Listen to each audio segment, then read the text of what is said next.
Welcome to the Strategy and Leadership Podcast, brought to you by SME Strategy. My name is Anthony Taylor, and I'm going to be your host today. On the Strategy and Leadership Podcast, we interview senior leaders and thought leaders to get their best practices for leading teams, for driving and executing strategy, and other best practices as it relates to leadership and team development. And our goal here on the Strategy and Leadership Podcast is to bring you practical and executable tips that you can use right away to support the growth of your organization or your business. So if you enjoy today's episode, please be sure to subscribe. You can follow us on YouTube for other bonus content on strategy and leadership, and you can join in on the conversation on Facebook in the Strategy and Leadership community. So I appreciate your time today. Thank you so much for listening, and I hope you enjoy today's episode.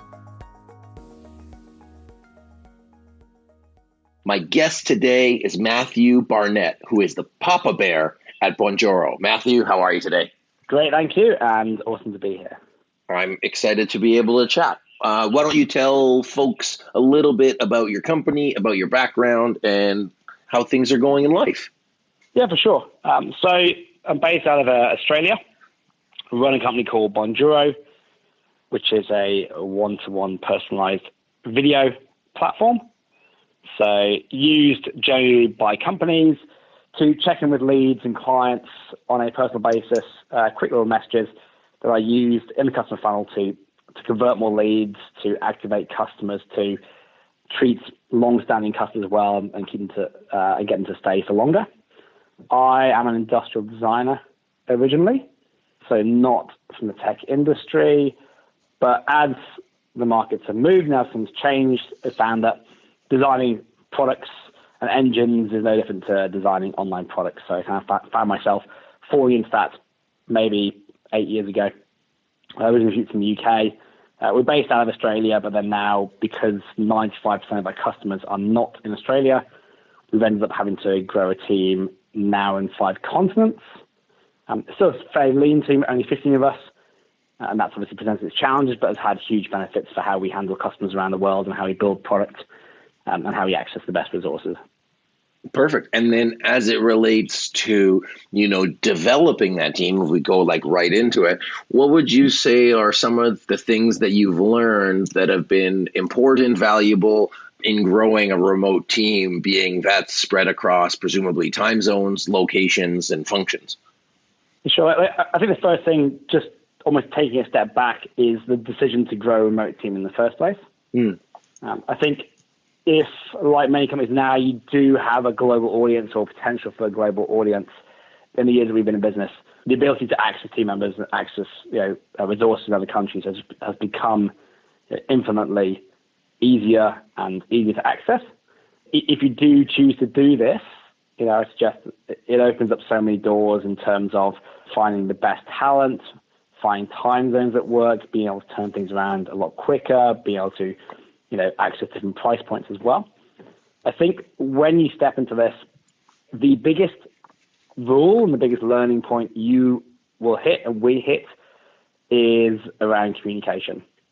And so really, when you have a team in different time zones, you will obviously have challenges within teams. You'll have difficult things you're trying to solve together, maybe even teams in certain silos and not in the right country together. You'll have disagreements. And I think if you can understand that communication is absolutely vital to success, you'll start in the right way. So, for instance, one of the clearest lessons here is you will end up using a product like Slack. You'll do a lot of online communication. You might use email. There are absolutely points when people need to pick up the phone or jump onto Zoom or jump into a video call, because what you'll see is that when you do have conflict, when you have challenges, online comms is just not online written comms just isn't good enough to get across, I guess, personalities, emotions at the time, what people really mean. And so you'll see conflicts often blow up when in reality, a 3-minute phone call would have solved that. And it's just the thing that, you can't just turn around to someone who's sitting next to you when, they're in the UK and you're in Australia. So one of the biggest lessons is building a culture whereby people are happy to pick up the phone, happy to talk, and address conflict management in person rather than leaving everything online. Because, I mean, we see organizations where, you could be sitting right next to the person and still not have effective communications, Exactly. right? And so on one hand, maybe it's highlighted in your organization because of the fact that it's remote, is it like the majority by nature is remote. And so you're getting these text, maybe not communicating the emotion or, like you said, the personalities or what have you. But then on the flip side of that, because you guys are remote, that like the solution is maybe more clear versus in an office type setting where you might not take that solution, or you might take that solution for granted and continue along with a bunch of different ways to not get across that message. I don't know, obviously in your career you've worked in different organizations, but do you find that because you've had to foster that communication of air quotes face to face, that has made a big difference in reducing the frustration and reducing the issues when they come up? Yeah, I think we obviously taken it to kind of one extreme because you really have to hit this thing, and it wasn't something I think anticipated would be so difficult. So we really kind of drove into it. I think the other thing is that when you do start to, with the evolution of the way that we talk online, say, and Slack's been a big driver here, frustrations are actually a lot more public. So whereas in an office you might have frustration with one colleague, and again, you may or may not choose to go and kind of solve that online. If you're talking in open channels and stuff, things can be read into, things are more public, other team members can see. Yeah, and of course, those things can be read into in the right way or in the wrong way, depending on kind of what day someone's having. So you can't jump in and cut these off a lot quicker. The one challenge, I think, as a leader is, despite that, it can often be hard to kind of jump in and spot things before they start to escalate. I think, in an office, you do have the opportunities when you see people having conflict. If you're an emotionally aware leader, there's a good chance you'll pick up on it and you'll be able to intervene if you needed to, or be able to step in and say, hey guys, let's just have a chat around this, potentially cut things off, especially if you're more experienced. Whereas online, if something is more private, it's very hard to pick up on what's happening. And so, you might only hear about things later down the line. So, to that extent, you'll always have some challenges there, but I think, fostering a culture whereby, you have to get people to resolve things a lot quicker inevitably happens because you as a leader can't step in the real world and kind of intervene. So you start to build a culture that tries to preempt these things if you're successful at that. Yeah. And one thing I want to point out, with your team, how many people do you have on your team? So we're 15 now. Okay. So, when we think of like the locus of control of a manager or a leader, executive, it's probably about that's probably the high end. Maybe you could manage 20, 25 people, or if you're really good, 30, but the more people you have to manage, the harder it is to stay on top of your regular day-to-day stuff and be in a place where you can see those communications. And then, you had put something really interesting, Matthew, is that when those communications are private, you don't get the benefit of being able to sort of sniff those out or see those. And then we found in bigger organizations, by the time something makes it up to you as a CEO or an executive or senior leader, it's already gotten to the point where it's conflict, not just, sniffing it out early. So it sounds like, Matthew, you put some stuff in place, either structurally or culturally, to be able to help people resolve those things early so that you don't have to pay attention to them or keep your eyes on top of the communication, and rather that they sort those things out. Do you have any best practices that you found have been, really successful within your culture that you might be able to share with our listeners? Having a good management team and having them on board with this around you is essential. So we really only have company heads in Australia and in the UK, which is where we have offices. So the other team are more diverse, but within each team, so within marketing, within product, within kind of CS, we have management heads, and I work with them to make sure that they are really across their team, that they can obviously spot and resolve conflict quicker because they're going to see things that I won't see. This involves, absolutely having, regular calls, regular stand-ups as their team. We also do country get-togethers as well, which might be different teams. But if you are in the same place, again, pushing people outside the office and doing time outside of work, even though you're remote, making the effort to get together. But I think if you have that amount of team and you train them and they are culturally like you, and you ask them to anticipate where things are happening, check in with different team members, promote this culture of cutting things off quickly and understanding that remote, so much stuff gets taken out of context, then things tend to bubble up quicker. Again, you will not catch everything, but it does help a lot. Again, those team members need to be on board with that. So yeah, it sounds like when you're talking to your team, really being aware of the scenario. Like it's sort of obvious that your team is remote, but then also saying, hey, our team is remote, and here are the things to keep in mind. We work with an organization that had 2 offices similar to you and employees around, and it was the first time in their strategy session that they were able to get together and talk about some of those important things. And it sounds like what you've done is, created those touch points, creating that frequency so that regular communications at that level to minimize the impact of any challenges, but also to foster that teamwork and that culture of, I guess, openness and transparency. Yeah, for sure. And so I think, one of the things that I was suggesting, if you do go, especially globally remote, there comes a point when you have to get everyone together. So we'll fly the whole team together once a year, and then we'll let certain team members move between teams at various points on the year. But we make sure we have a hard stop where everyone comes together, and then again, you actually build those. Because online, where everyone's only ever interacted with everyone online, there's parts of the relationship that you don't foster, which is the kind of after work drinks or restaurant kind of relationship. So make sure we get together to foster those as much as we can. We tend to do it for at least a week at a time, so it's quite a substantial amount of time. But the point is, again, as people start to connect outside of work, it then down the line makes conflict and challenges easier for those team members to address because they know each other, personally now as well. Which again, in an office environment, is much easier. Offline, you have to consciously work to make this happen. Absolutely. So let's change directions a little bit. In terms of your tool, Bonjoro, what I imagine the problem you're trying to solve is that same communication piece. It's a little bit different bent and maybe perhaps a different intention. But can you tell me a little bit about, in the context of the importance of communication, why a tool like yours can support communication as a whole? And by the way, this is not a pitch for your company, but I just really like the idea in terms of what it can do for communications, both from a business development point and a strategy execution point, but also a teamwork, collaboration, communication, and clarity kind of tool. Yeah, for sure. So video is just a medium. So I wouldn't almost class as a video tool. We're a comms tool. And why we work is that really what's happening is customers who are traditionally in online interactions with businesses, suddenly those businesses are kind of breaking the fourth wall where they're dropping messages and saying, oh, hey, by the way, I'm Nigel. I'm the guy who you talk to on support. Look, humans, we're social animals, yeah? So we're used to communicating in person with voice and facial expression, everything else. When you take things just into text, you kind of drop 70, 80% of that.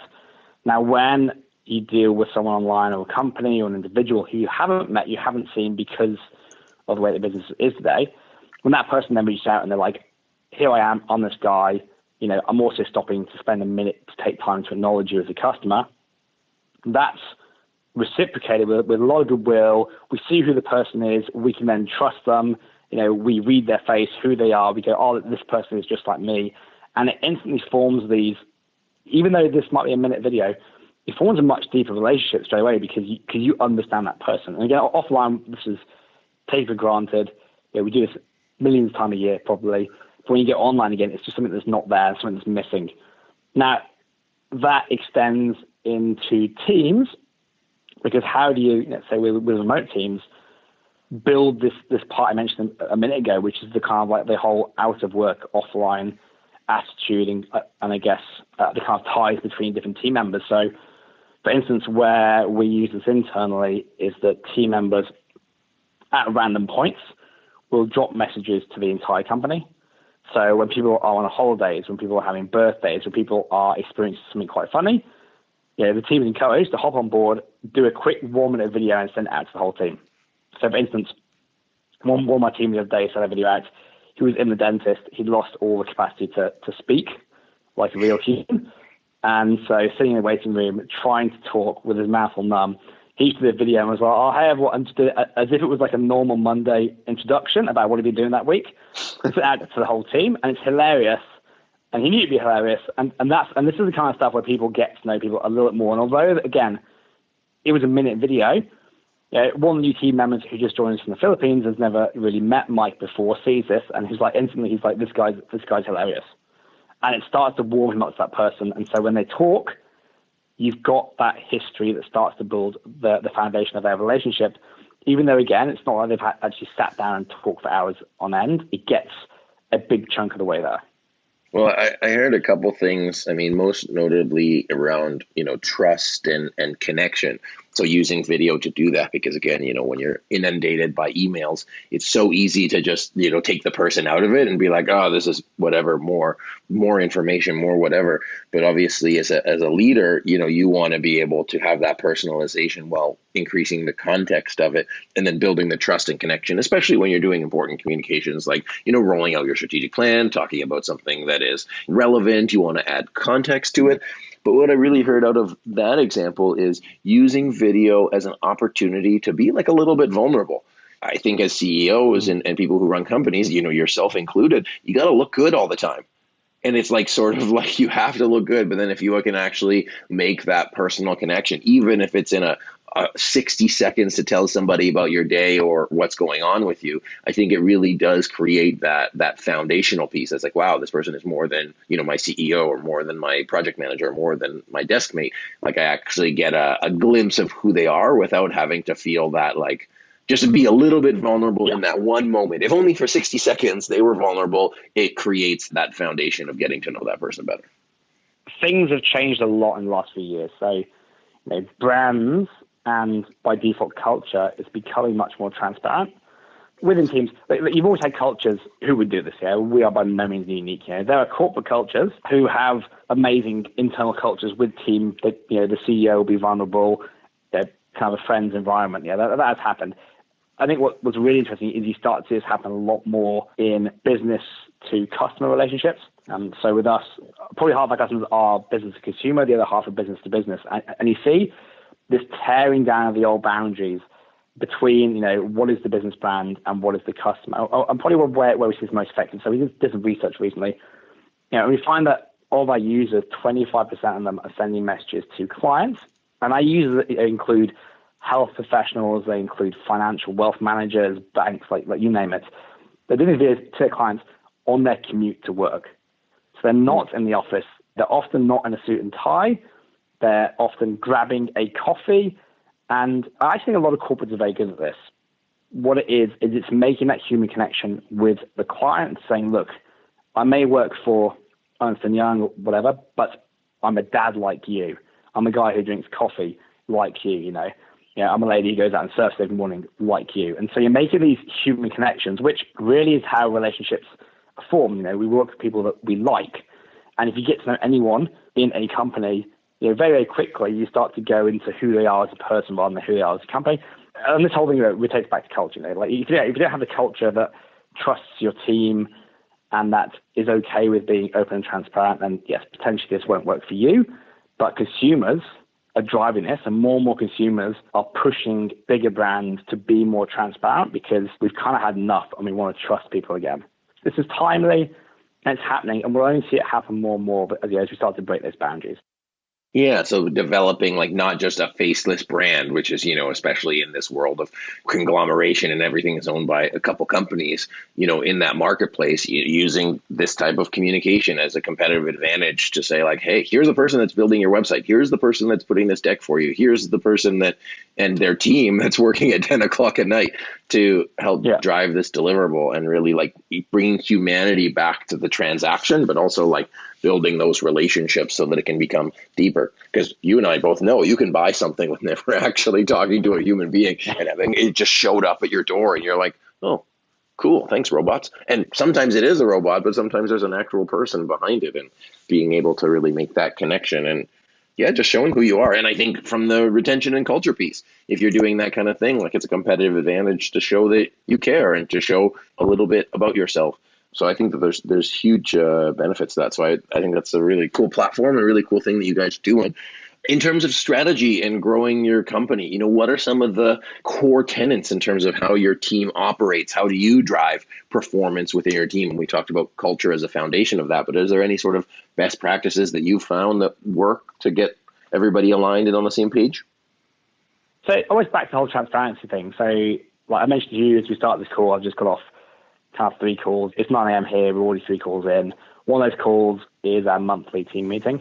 So we work very hard this, and it's getting harder.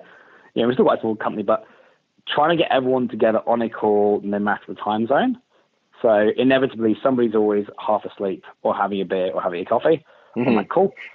And then we talk about kind of KPIs within silos, which is nothing new. I'm sure everyone here does that. We have goals for each quarter, for each month. But then what we do specifically is we get everyone to talk to those goals, or each team lead, and they'll bring their team members in on a call with the whole company. And the point here is that there's absolute transparency about what was good, what we achieved, what we missed, where we didn't get targets, maybe where we need help, and where team members who we might not work with that often could actually get involved and help out a different team. So again, it partly kind of forms a culture thing. But again, the whole point here is transparency and open KPIs that relate to the success of the company so that everyone can see where people are pulling, where people are hitting goals, where people are testing stuff and failing, which is a good thing for our company. Like we want people to test and be happy to fail, what the learnings were and where we go from there. We really push this into getting this up to the top. So it's not just something that management and board look at. It's something that the most junior member of the team can see why everyone does what they do, where they're successful and where people need help. Yeah, so really using the dashboard, the KPI to get everybody on the same page, but also to show where the opportunities are and to galvanize the team around a thing. And then what I like is not just having like a reporting dashboard online to say, hey, look at it, whatever, but really to just showcase the successes, the equally, if not more important, failures and the opportunities moving forward. So everybody is really connected to the business results. Like how does their work translate to the business results on a day-to-day basis? It makes a culture where everyone wants the business to succeed and they want each of their colleagues to succeed as well. And they'll congratulate them when they've done well, and when they're having challenges, then they'll step in and help. And again, this is top down. So one of our juniors will go and help, like our CMO. Although we have a hierarchy, and you need to have a hierarchy, we then try and break that down at certain points, at least monthly, so that people will mix with other team members and support them. The main thing here is driving them ahead. Everyone wants to get up on that call and be the star of the month, and it really helps kind of push those ahead. Again, KPIs are almost the easy part of this. How do you then get people to make sure they hit them and want to hit them and want to take them a step further? Yeah, absolutely. And as my strategic planner in me says, you need the KPIs, the measures of success, so that you can actually know what you need to do to move that forward, and then to also like create the framework for your management and leadership to support those that need the support, and then to be able to acknowledge and praise the ones that have done well, and then really create alignment from the team from that perspective. So that's awesome. Matthew, anything else that you want to share? Any other best practices before we finish up, or if you want to share where people can connect with you and learn more about you? I'll just reiterate, if you haven't really thought about the whole remote team thing, this is where companies are going to go and succeed. And there's some extremely successful companies, especially coming out of States, who are just knowing this from day one. So if you haven't thought about it, start to think about it. Talk to other companies who've done it. And by remote, we're not just talking about kind of, support in the Philippines. I mean, marketers in London, support in Germany or in Canada or South Africa. It really does start to fundamentally challenge how you think to build a business operationally. And if you can get it right, again, we talked a lot about the challenge of communication, but you will solve that. The benefits far outweigh any downside to this 100%. Look, if you have any questions around that, you can always hunt me down on LinkedIn. You'll find me under Matt Barnett or Papa Bear. I'm the guy in the bear suit. It's pretty easy to find me. So if you'd like any advice, here to help. I had a lot of help getting going myself. If you're interested in Bonjoro, you can check it out. Go to bonjoro.com. You'll receive a video from one of my team in person. So do say hello as well. That's awesome. I really appreciate that. And I know from a lot of people that I've talked to, especially when you're looking at retaining talent and creating flexible workspaces and also getting economies of scale and economic benefits from having that, there's a lot of cool stuff. And then it's like a grounding part of your culture. And it sounds like you and your team have created a great culture and a great structure and a system to be successful. So I really thank you for being on the podcast, for sharing with us. And I wish you guys all the best as you move forward. Thank you. It's been great to be here. My guest today has been Matthew Barnett, who is Papa Bear at Bonjoro.